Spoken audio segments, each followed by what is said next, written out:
विवेकानंद के 31 तरह के रोग थे, मैंने पिछले व्याख्यान में बताया। और तीसरे हार्ट अटैक में उनकी मृत्यु हो गई मात्र 39 वर्ष की। ना तो कोई सागर भवसागर है जिसके ऊपर तैरने के लिए तुम्हारे स्वस्थ शरीर की आवश्यकता है। ना साउंड माइंड चाहिए, ना साउंड बॉडी चाहिए, क्योंकि ना माइंड तुम हो ना बॉडी तुम। इनकी क्लिंगनेस से छुटकारा कैसे मिले, ये चाहिए।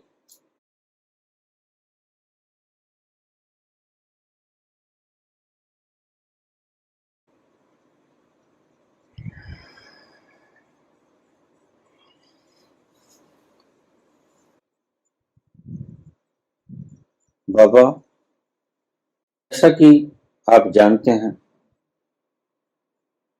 कि अगर शरीर अस्वस्थ होगा तो हम परमात्मा तक पहुंच नहीं सकेंगे। कृपया सबसे पहले मुझे ऐसा वरदान दो कि मैं स्वस्थ हो जाऊं। परमात्मा को पाने की बड़ी इच्छा, मेरी ये इच्छा पूरी करो। मेरा शरीर व्याधियों से मुक्त हो जाए। एक ही तरह के कई सवाल हैं।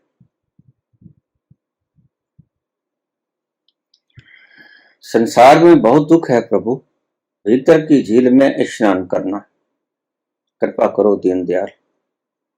बाबा जी, क्या हमारी तरह संत जन भी कभी उदास, मायूस और परेशान होते होंगे, या फिर हमेशा आनंद की स्थिति में रहते हैं?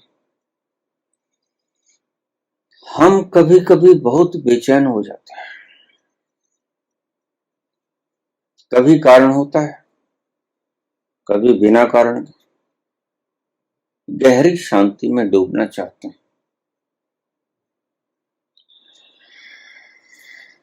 शायद मेरे समझाने में फर्क पड़ गया है, या फिर आप समझ नहीं पा रहे। अब आप मेरे इस प्रवचन को बड़े धैर्य से, कामनेस में, आनंद पूर्वक सुनिएगा। आपकी सारी भ्रांतियां नष्ट हो जाएंगी। वेद आपको स्पष्ट मालूम पड़ेगा। पहली बात, मैं बीमार रहता हूं और ये एक वाहन है, ये रथ है। इस रथ के ऊपर सवार होकर हमने परमात्मा तक पहुंचना है। ये एक नाव है, ये नाव ही हमें समुद्र के उस पार पहुंचाएगी। सिद्धार्थ,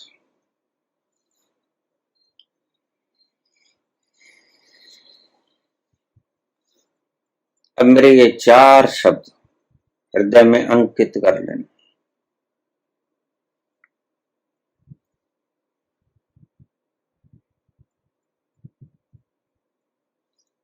तुम कहते हो तुम्हारी कार स्टार्ट नहीं हो रही।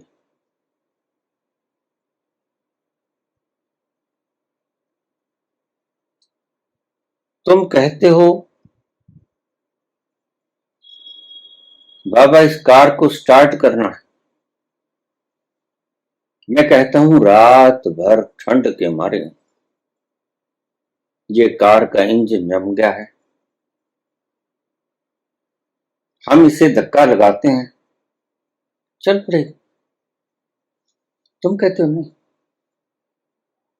पहले इसको चलाओ फिर धक्का लगा देना। बस तुम्हारा प्रश्न ऐसा ही है। मैं कहता हूं हम धक्का लगा देते हैं, कार स्टार्ट हो जाएगी। हम इसकी बुनियादी कारण को जानते हैं। ये रात्रि भर अति ठंडक में बाहर खड़ी रही, इसके भीतर का इंजन जम गया, इसे गर्माइश चाहिए, इसे धक्का लगा देंगे ये चल पड़ेगा। तुम कहते हो नहीं, पहले स्टार्ट करो फिर धक्का लगाना। अरे भाई, अगर स्टार्ट ही कर दी तो धक्का लगाने की आवश्यकता क्या है? तुम्हारे प्रश्न ऐसे प्रश्न, तभी मैं कहता हूं कि या तो मेरे समझाने में फर्क रहेगा या फिर आपके समझने में फर्क रहेगा।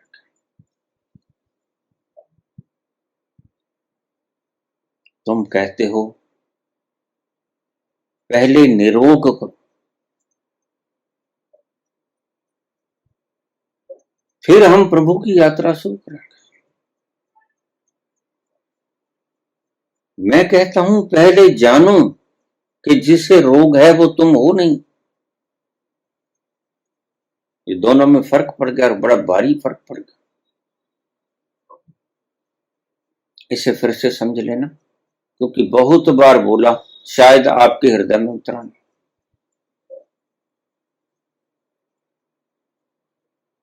तुम कहते हो मेरे शरीर का रोग है, इस रोग को पहले ठीक कर दो, क्योंकि परमात्मा के यात्रा पर जाने के लिए इस वाहन का स्वस्थ होना जरूरी है। तुम्हारे शास्त्रों में ऐसा ही लिखा है। तुम्हारे शास्त्र तो बहुत गंदमंद से भरे पड़े, इसलिए तो मैं रोज बोलता हूं।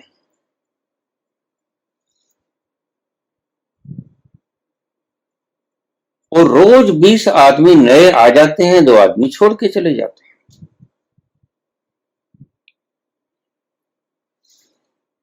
जचती नहीं बात। भला शास्त्रों में लिखा है कि इस नाव के जरिए ही तो दूसरे किनारे पे पहुंच सको। अगर ये नाव ही ना हुई तो भव सागर से पार कैसे हो पाओ। मैं ये कहता हूं कि भव सागर से पार करने की जरूरत ही नहीं, तुमने कहीं जाना ही नहीं है, तुम्हें वाहन की जरूरत क्या है। भला अपने तक पहुंचने के लिए किसी प्रकार की यात्रा की आवश्यकता होती है।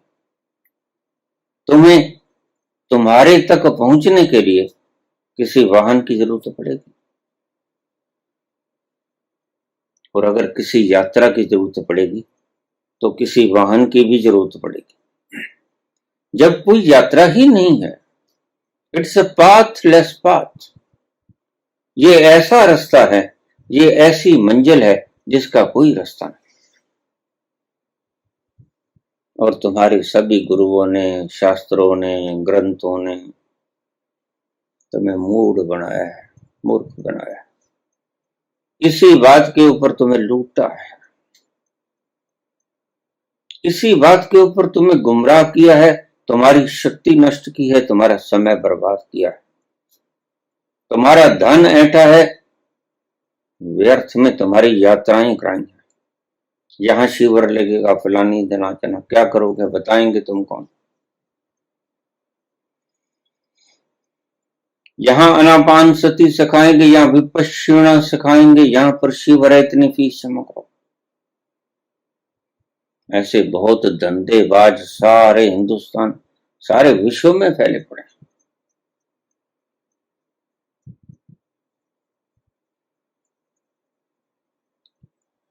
शुगर कोटेड गोली है, मीठी है, भीतर से कड़वी, भीतर से क्लोरोक्विन है।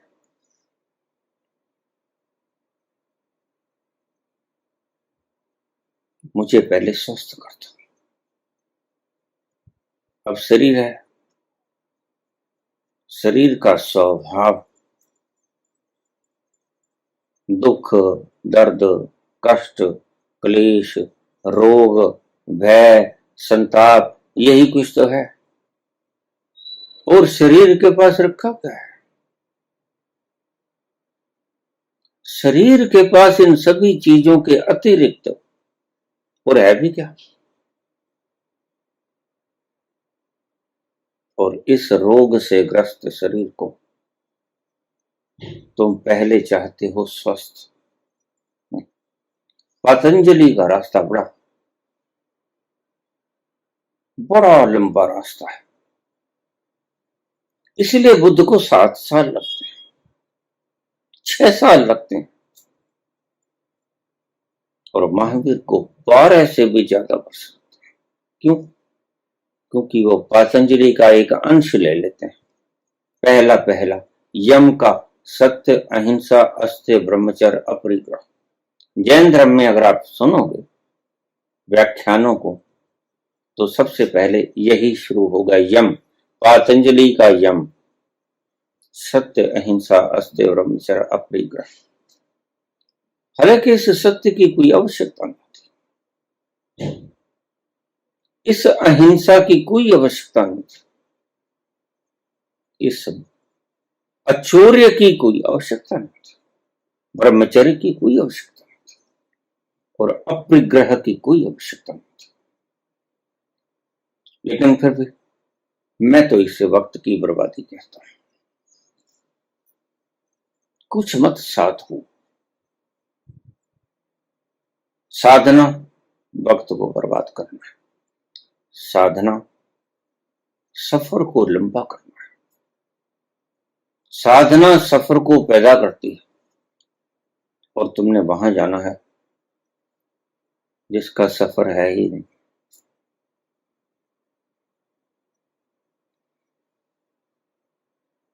क्या करोगे? वाहन का करोगे क्या? वाहन शरीर रोगों का घर है। विवेकानंद के 31 तरह के रोग थे, मैंने पिछले व्याख्यान में बताया।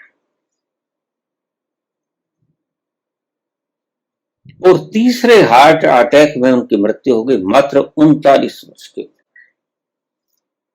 शुगर उनके था, ब्लड प्रेशर उनका था।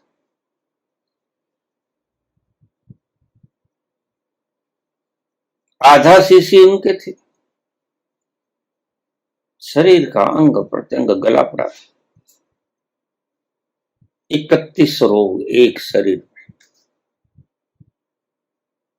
सारी रात कराहते, इंसोमनिया से पीड़ित थे, घंटे 2 घंटे की नींद से ज्यादा नहीं आते थे, बेचैनी के आलम में रात भर गुजारते थे, सारा संसार सोया पड़ा रहता, विवेकानंद जागते। तुम कहते हो पहले शरीर को स्वस्थ करो, इसको निरोग करो, क्योंकि ये वाहन है, इसलिए शरीर का निरोग रहना आवश्यक है, अति जरूरी साधन है जी। तुम्हारे शास्त्रों ने तुम्हें गलत सिखाया है, तुम्हें गुमराह किया है, तुम्हारे गुरु तुम्हें आज भी गुमराह कर रहे हैं। ये हठ योग सिखाने वाले लोग उम्र लंबी जीना चाहते हैं तो ठीक है, स्वस्थ जीवन जीना चाहते हो तो ठीक है, अन्यथा अगर तुम आध्यात्म के मार्ग पे चलना चाहते हो, ध्यान रखना हठ योग आध्यात्म का मार्ग नहीं। गलती से किसी ने लिख दिया होगा, अध्यात्म का मार्ग नहीं है हठ योग, सहज योग अध्यात्म का मार्ग है, सरल, एकदम से पहुंचा देने वाला। लेकिन तुम हजारों प्रकार की प्रणालियों में उलझे उलझे तुम्हें पता ही नहीं चलता कि हमें चलना कहां।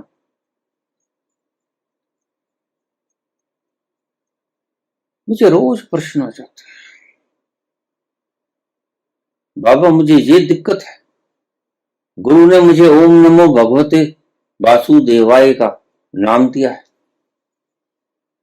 और मैं 5वें चक्र पे पहुंच चुकी, कृपा करके इससे आगे का मार्ग बताओ।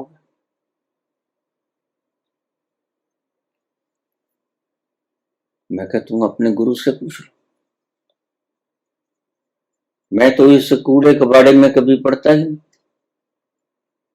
इस मूर्ख ने तुम्हें कह दिया कि ओम नमो भगवते वासुदेवाय मैंने नाम दिया है, तुम्हारे गुरु ने नाम दिया है तो उनसे पूछ लो, रास्ता भी उनसे पूछो, गुरु का अर्थ क्या है।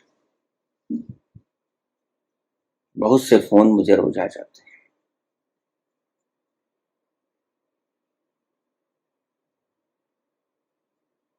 बाबा मेरे इस प्रश्न का हल करो, शब्द श्रुति का मिलान, यहां अटक गई हूं।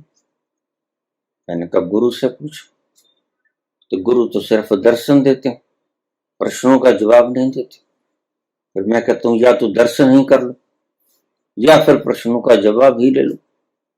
दो नावों पे पैर मत रखो। दो नावों पे पैर रखने वाला कभी अपने गंतव्य स्थल को प्राप्त नहीं होता, वो डूबेगा। एक तरफ हो जाओ। जिससे ये सारा फार्मूला लिया है उससे ही पूछो। मैं तो इस पचड़े में पड़ता ही नहीं। ये 5 नाम 4 नाम का सौदा मैंने कभी किया ही नहीं।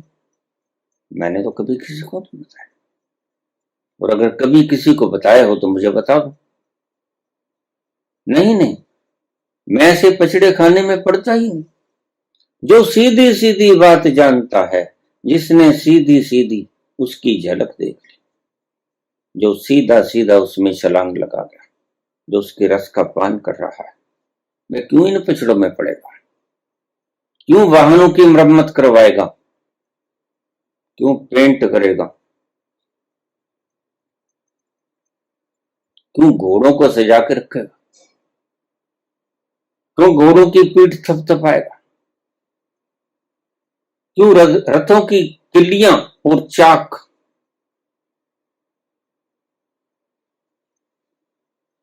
परीक्षण करेगा कि ठीक से चलते हैं कि नहीं चलते? नहीं, मैं इस किसी पचड़े में नहीं पड़ने वाला, मैं पढ़ता ही नहीं। क्योंकि मुझे ये सब ढकोसले दिखाई पड़ते हैं, जो आपके गुरु आपको रोज मूर्ख बनाते हैं। और मुझे रोज मैसेज आते हैं, हमारे गुरु तो बड़े मुस्कुराते रहते हैं। मैंने कहा मैं कब रोता रहता हूं? मैं कब रोता रहता हूं? विरह के भीतर विछोह के क्षणों में तो अवश्य ही गमगीन हो जाता हूं, लेकिन वो रोना किसी दुख के कारण नहीं था, वो रोना भावनाओं के कारण होता है। वो आनंद का प्रतिफलन है। और तुम्हारे गुरु मुस्कुराते हैं तो उसकी मुस्कुराहट को देख लो, मेरे पास क्यों आया?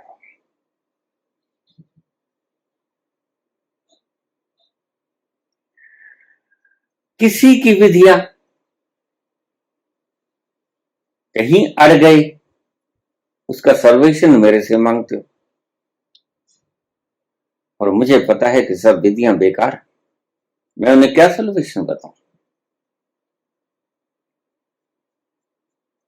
इसलिए मैं हाथ जोड़ लेता हूं, कृपा करो देवी, तुम वहीं चली जाओ जहां से ओम नमो भगवते वासुदेवाय का नाम लिया है।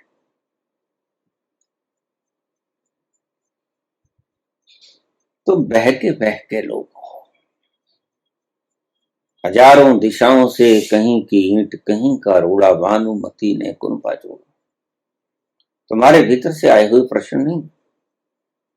तुम जहां अटक गए, रास्ते में मैं खड़ा था, बाबा से जरा पूछ ही नहीं। बस घर से तो तुम किसी और ही तलाश में चले।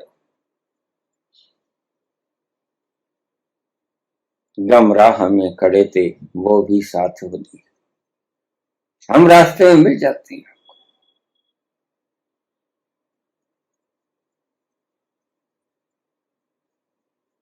पहले शरीर को निरोग करो बाबा, फिर इस भवसागर की यात्रा पर बड़ी मुस्तैदी से चलेंगे और पार करेंगे।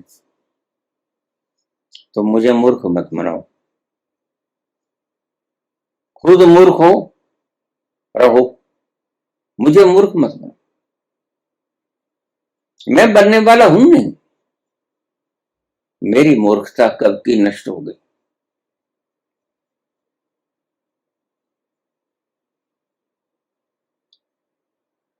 शरीर को निरोग नहीं करना है, ये जानना है कि जिसे रोग है वो मैं हूं नहीं। अब समझाती है बात। हेर फेर तो थोड़े से शब्दों का ही है, लेकिन बात का भीतरी आंतरिक रस बदल जाता है।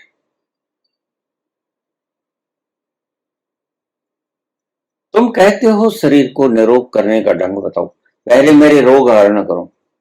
और शरीर तो व्याधियों का घर है। एक रोग खत्म हो जाता है, दूसरा हो जाता है, दूसरा खत्म होता है, तीसरा हो जाता है। किस किस रोग को दूर करोगे, और जिंदगी बीत जाएगी रोगों को दूर करने। तो फिर अपने अंतस में कब उतरोगे? इसलिए मैंने पहला शब्द कहा कि या तो मैं समझाने में असफल हो गया, इतनी वीडियोस बोलकर, 1000 से भी ऊपर की लंबी लंबी वीडियोस आपको बोल, और या फिर आप समझ नहीं पाए। अब फैसला आप देखो। अब मैंने आपको बिल्कुल निचोड़ बता दिया, कोई रास्ता नहीं वहां पर जाने का, पाथलेस पाथ। ये वो रास्ता है जिसका कोई रास्ता नहीं, ये वो मंजिल है जिसका कोई रास्ता नहीं। बिना रास्ता तय किए जो मंजिल मिल जाए, अध्यात्म का रास्ता वो रास्ता है। आखिर में जाके तुम्हारे संत, मनीषी, मुनि, ज्ञानी क्या उद्घोष करते हैं, अहम ब्रह्मस्म, मैं ही हूं। फिर जब तुम ही ब्रह्म हो, तुम ही ब्रह्म हो, और ब्रह्म कभी चेंज नहीं होता, तो आज तुम शरीर कैसे हो गए जो कल तुम ब्रह्म बन जाओ? नहीं, भ्रम था तुम्हें। तुम आज भी ब्रह्म हो, कल भी ब्रह्म होगे जब पता चलेगा। इस भ्रम को मिटाना है। इस भ्रम को मिटाने के लिए किसी यात्रा की आवश्यकता नहीं होती। 2 टूक शब्द, तुम्हारी सभी विधियां तड़ तड़ करके गिर जाती, ताश के महल की तरह ये पत्ते बिखर जाते हैं। तुम्हारे सभी गुरु मुंह ताकते रह जाते हैं और अष्टावक्रबाजी ले जाते हैं।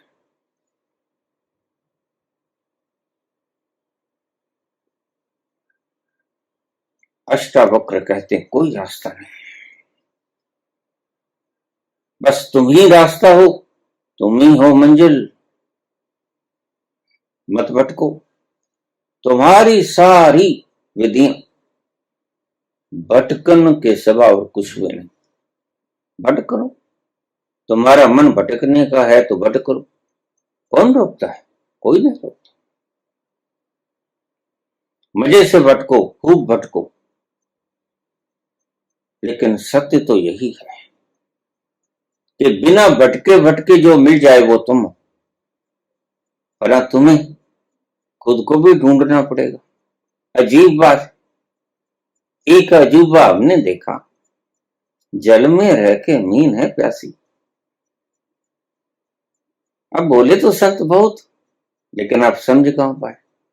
समझ तो अब भी ना पाओगे, क्योंकि जब कबीर के कहे से नहीं समझा, अष्टवक्र के कहे से नहीं समझा,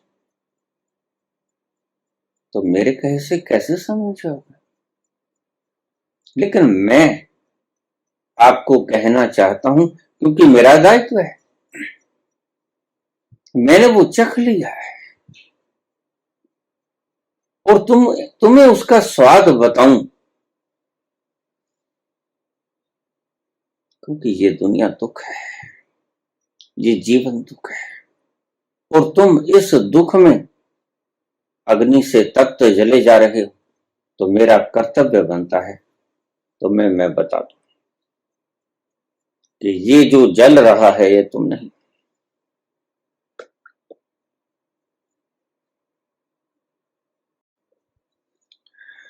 5-4 दिन पहले मेरे पास एक वृद्ध का फोन आया।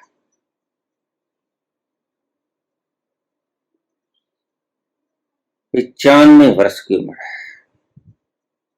ऐसा कौन सा रोग है जो मुझे नहीं? हर वक्त दर्द, हर वक्त रोग, बड़े से बड़ा रोग भी है, कैंसर भी है। कोई ऐसा वेला नहीं जब मैं आराम की घड़ी में, रात को जागना पड़ता है, नींद आती है दर्द के कारण, इंजेक्शन लगा लेता हूं तो नींद आ जाती है थोड़ी देर के लिए, फिर वही दर्द।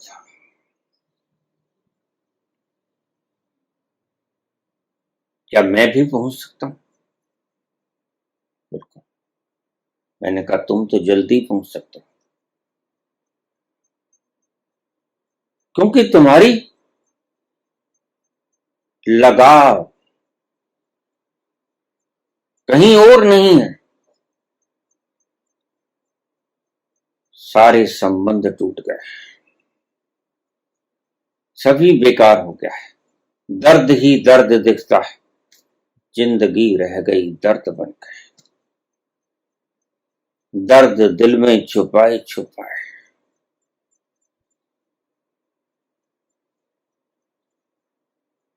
हमारे लिए जिंदगी दर्द बन के रह गई।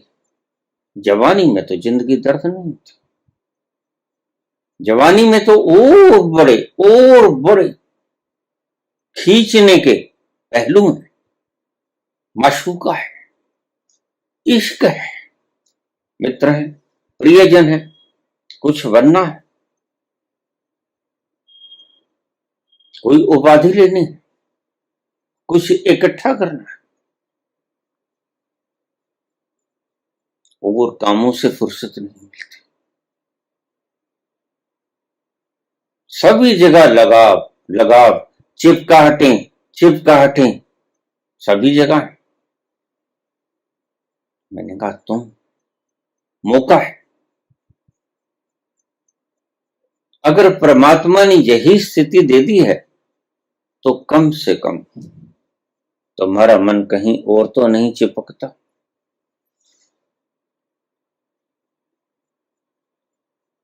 वो जवानी के इश्क माशूक, वो भाग दौड़, वो आपाधापी, वो इकट्ठा करना, वो मान सम्मान, वो महल अटारी, हजार तरह की वासनाएं, हजार तरह के द्वंद्व, हजार तरह के दिमाग के ऊपर बोझ, जैसे राजनेताओं के ऊपर होते हैं, व्यर्थ के बोझ बहुत होता है इनके पास। लेकिन फिर भी इकट्ठा करना, सब होता है, एक संतोष नहीं होता है। और कबीर यही कहते हैं, सब भी आ जाए अगर संतोष ना आए तो कुछ भी नहीं आया। और कुछ भी ना हो, डायजनीज की तरह, कबीर की तरह सिर्फ संतोष हो तो सब कुछ आ गया। क्योंकि संतोष परम धन है। काश तुम्हें इस संतोष का रस चखने को एक पल के लिए मिल जाता। तुम अगर आज तड़पते फिर रहे हो संसार में तो इसका दूसरा कोई कारण नहीं, पक्का है। आज जो अपने धनों को बढ़ाने की चेष्टा में संलग्न है, खुद तो मूर्ख हैं, दूसरों को मूर्ख बना रहे हैं। एक बात पक्की है कि उन्हें संतुष्टि नहीं मिली। द्रव्य बहुत मिला, पदार्थ बहुत मिला, मान बहुत मिला, सम्मान बहुत मिला, पदवियां बहुत मिली, अलंकार बहुत मिले, इनाम बहुत मिले, पुरस्कृत बहुत जगह हुए, कागजों के सर्टिफिकेट बहुत जगह मिले, वाहवाही बहुत जगह हुई, लेकिन इनका तड़पना, इनका और की डिमांड करना, इनका मांगना अभी भी ये सिद्ध करता है कि वो नहीं मिला जिसकी जरूरत है। मेरा दिल ना खिला, मेरा दिल ना खिला, सारी बगिया खिले भी तो क्या है, एक तू ना मिला।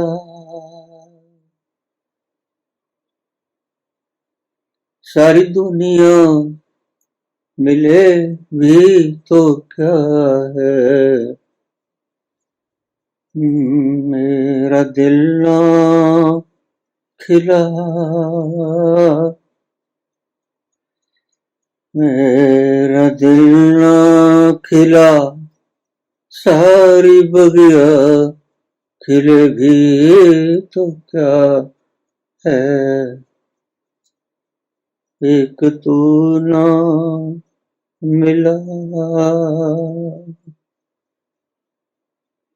बस यहां पहुंचना है, ये मंजिल है। बाकी सभी मंजिलें बुद्धुओं की दी हुई। सुमेरु पर्वतों जितने धन माल इकट्ठे कर, बड़ी बड़ी पदवियां ले, सर के ऊपर तुर्रे बांध लो, जब तुम चलो तो अकड़ के चलो। तुम्हारे आसपास तुम्हारी सुरक्षा में 7 कतारें चले कि तुम कभी मर न जाओ, लेकिन मौत तो फिर भी आ जाती है। कौन बच पाया है और कौन बचा पाया है अपने आप को?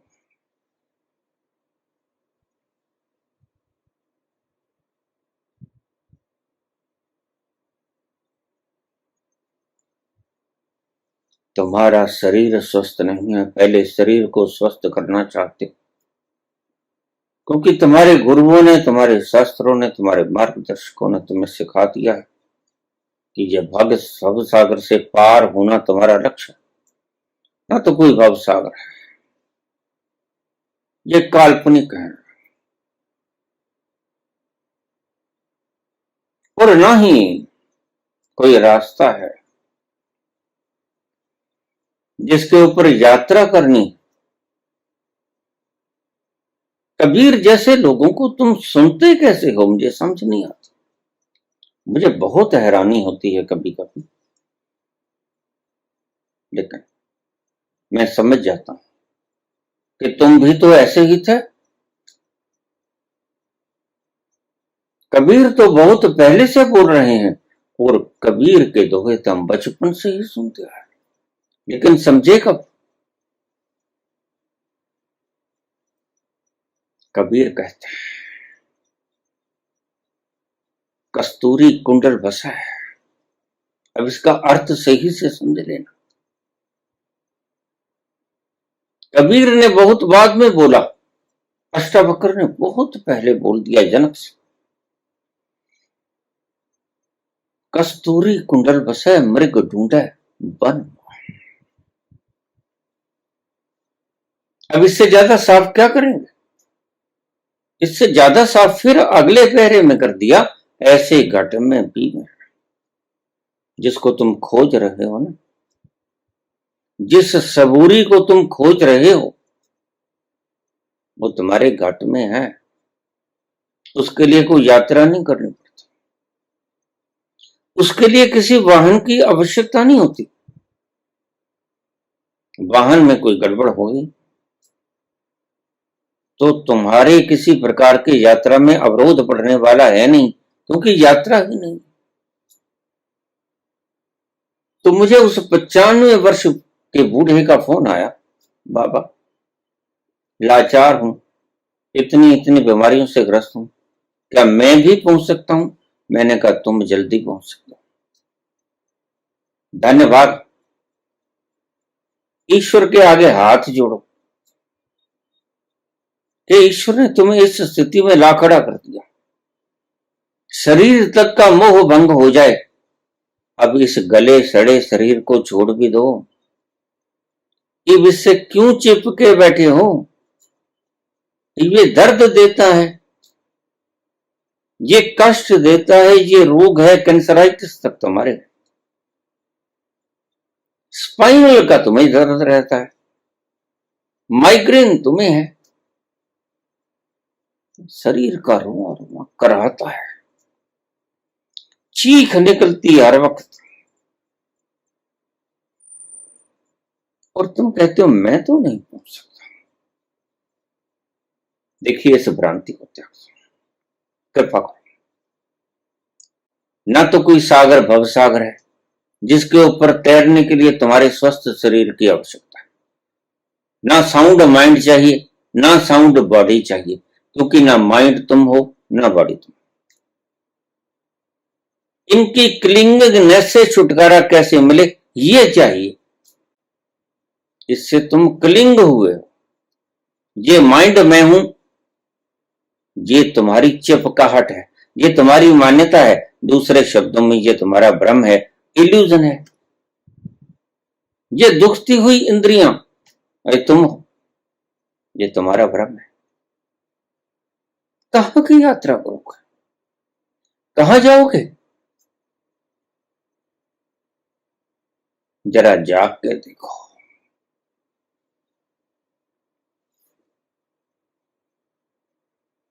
कहां जाना है, कहां है मंजिल, कौन सा है रास्ता,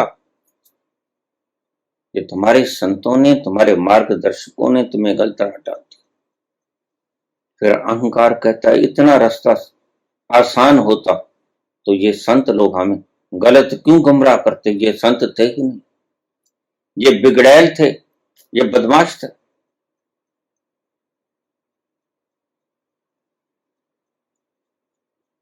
इतने लंबे रास्ते जो बतला के गए इन्हें पता ही नहीं था। इन्हें मैं ज्ञानी नहीं कहता, मैं इन्हें अज्ञानी कहता हूं।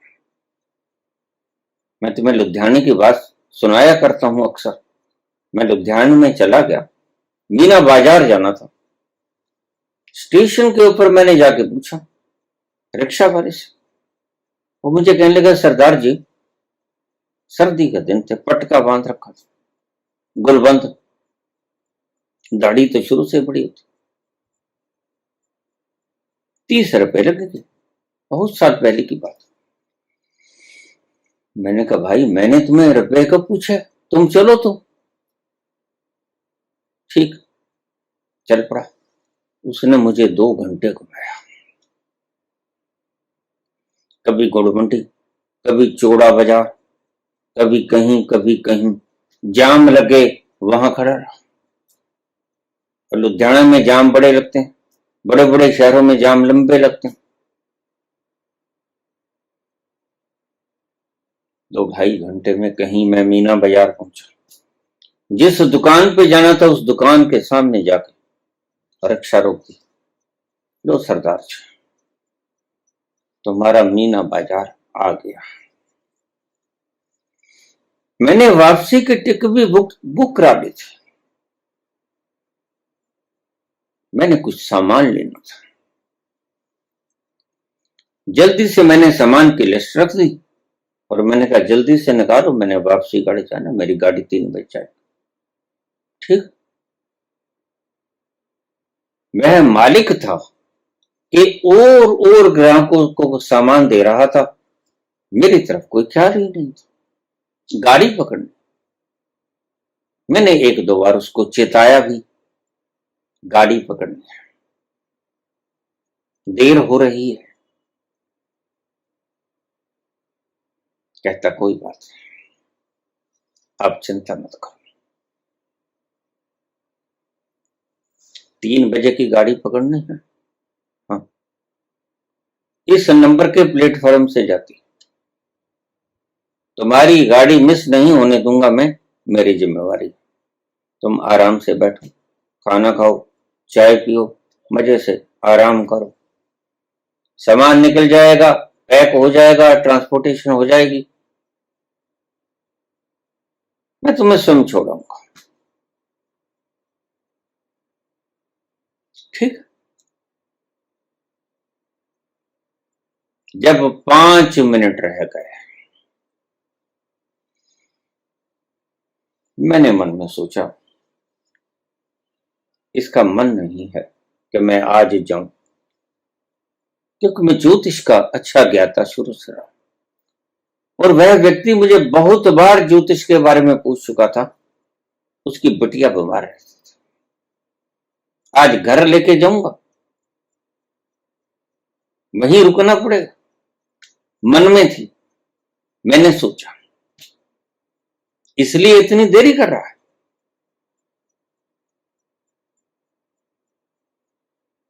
लेकिन जैसे ही उसने सामान पैक करवाया, ट्रांसपोर्टेशन, मेरे को ट्रांसपोर्टेशन की बेटी दे दी और मुझे कहने लगा, आप स्कूटर के पीछे बैठे, स्टेशन पे जाना है। हाँ। उसने स्कूटर को स्टार्ट किया, मैं पीछे बैठ गया, बस सीधा संकरी गली मीना बाजार की, और बाएं मुड़ के सामने स्टेशन के पास जाके 3 मिनट 5 मिनट तो लगे भी नहीं। कहते चलो, वो सामने आपका प्लेटफॉर्म नंबर है, अभी गाड़ी आई नहीं। मैं हैरान हो गया। फिर मुझे पता चला, ऐसे ही तुम्हें ये ठग मिले जो 2-2.5 किलोमीटर का सफर रोज करवाते हैं, इतना मसला है नहीं। इन संतों के शब्द भी तो सुन लो। दूसरी ओर कुछ और संत कहते हैं, बुलिया रबदा की पाना, बुलिया रबदा की पाना, उधरों पुठना ते दरना। ये पागल थे क्या? ये किसी पागलखाने में भाग के आए थे? ये संत शिरोमणि थे,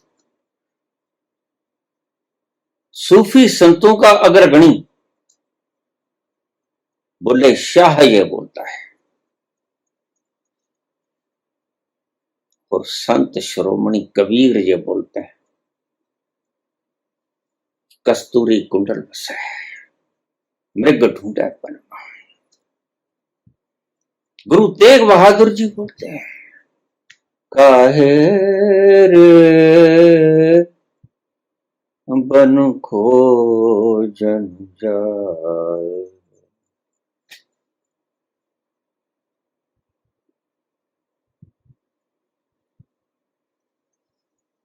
काहे रे बन खोजन जाए, सर्व निवासी सदा अलेपा, सर्व निवासी सदा अलेपा, तो है संग समाए, काहे रे बन खोजन जाए, सर्व निवासी सदा अलेपा, तो हे संग समाए।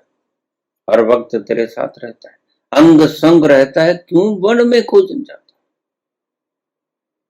ये गुरु तेग बहादुर के वचन। क्या बात, तुम्हारे संत ज्यादा समझदार होगा।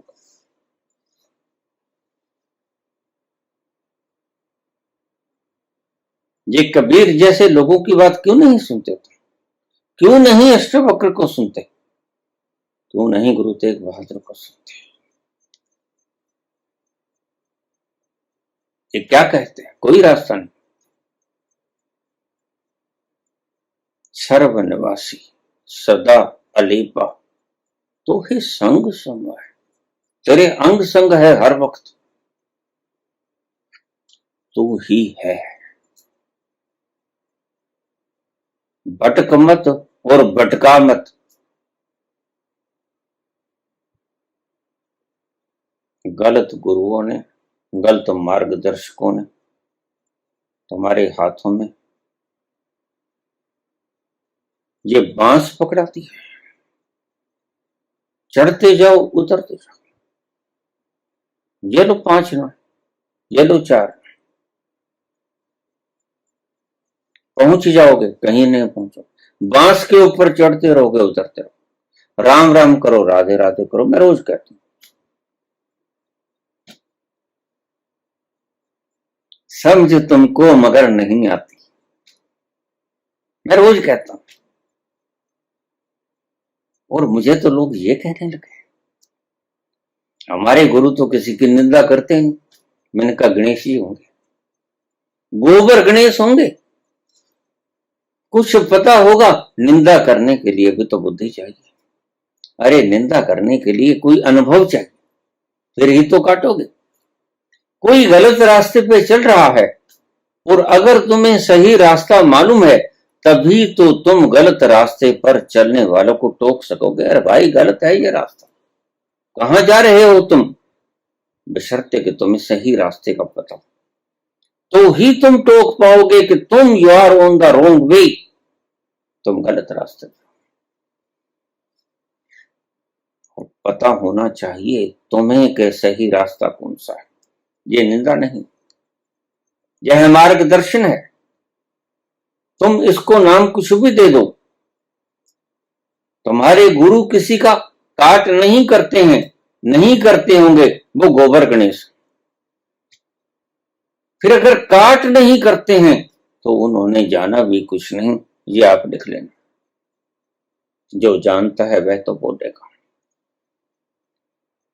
जो जानता है वो तो बोलेगा, करुणावश बोलेगा, सजल नयनों से बोलेगा, अश्क बहाता हुआ बोलेगा, भाई तुम गलत चल रहे हो, आगे कुआं है, गिर जाओगे।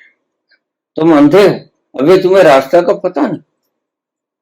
तुम वापस मुड़ो, तुम बाएं हो लो, तुम दाएं हो लो, तुम्हें सही रास्ते पे बताएगा। और जिसको तुम निंदा कहते हो वो निंदा है नहीं, वो आलोचना है। बोलने वाला बड़े द्रवित हृदय से तुम्हें सीधे राह दिखला रहा है, इसको तुम निंदा मत कहो, ये आलोचना है। आलोचना का अर्थ लोचन कहते हैं आंखों को। जो खुली आंखों से देख लिया गया वो आलोचना है।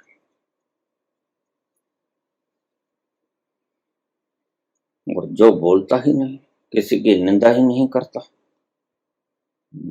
गोबर गणेश है, ये समझ लेना कब पहुंचा ही नहीं। क्योंकि जो पहुंचा है वो तो चिल्लाएगा, अरे भाई गलत है। अगर उसके हृदय में तनिक भी तुम्हारे प्रति दया की भावना होगी, करुणा की भावना होगी, सहानुभूति की लहर होगी, तो वह ऊंचे से चिल्लाएगा, ठहर जाओ, आगे कुआं है, गिरोगे। ये तुम्हें गलत राह पे डालने की पुकार नहीं है, यह तुम्हें आगाह करने की है। तुम डूबोगे, तुम गिरोगे, आगे कुआं है। और अगर इसे तुम निंदा कहते हो तो ठीक, मैं ये निंदा करता हूं, निंदा करता हूं, मेरे भीतर से, मेरे प्राणों से आती है ये आलोचना, मेरे प्राणों से आती है। और मेरी करुणा, मेरा संत हृदय पिघल जाता है तुम्हें गलत रास्तों पर देखकर। अन्यथा ऐसे वचनों का प्रयोग करता कौन? लेकिन ऐसे वचनों का प्रयोग मुझे करना पड़ता है, करुणावश करना पड़ता है। इसलिए मैं ये करता हूं। तुम निंदा समझ लो, तुम्हारे गुरु नहीं करते साधुवाद, मैं तो बोलूंगा। जो गलत रास्ता है उसको गलत बताऊंगा, जो सही है उसको सही कहूंगा। और जिसने जान लिया वो सभी ऐसा ही कर गए। आज तक जिसने भी जाना सबने ऐसा ही किया। किसने पाखंडों का निवारण नहीं किया बताओ तो? एक भी संत बता दो धरती पर जिसने पाखंडों का निवारण, बता दो। कबीर ने कहा पाथर पूजे हरि मिले तो मैं पूजूं पहाड़। नानक नहर में से जल गिरा रहे हैं। सूर्य को पानी देखते हुए लोगों को देखकर, बाबा क्या कर रहे, अपने खेतों को पानी दे रहा हूं। बाबा तुम्हारे खेत तो बहुत दूर है।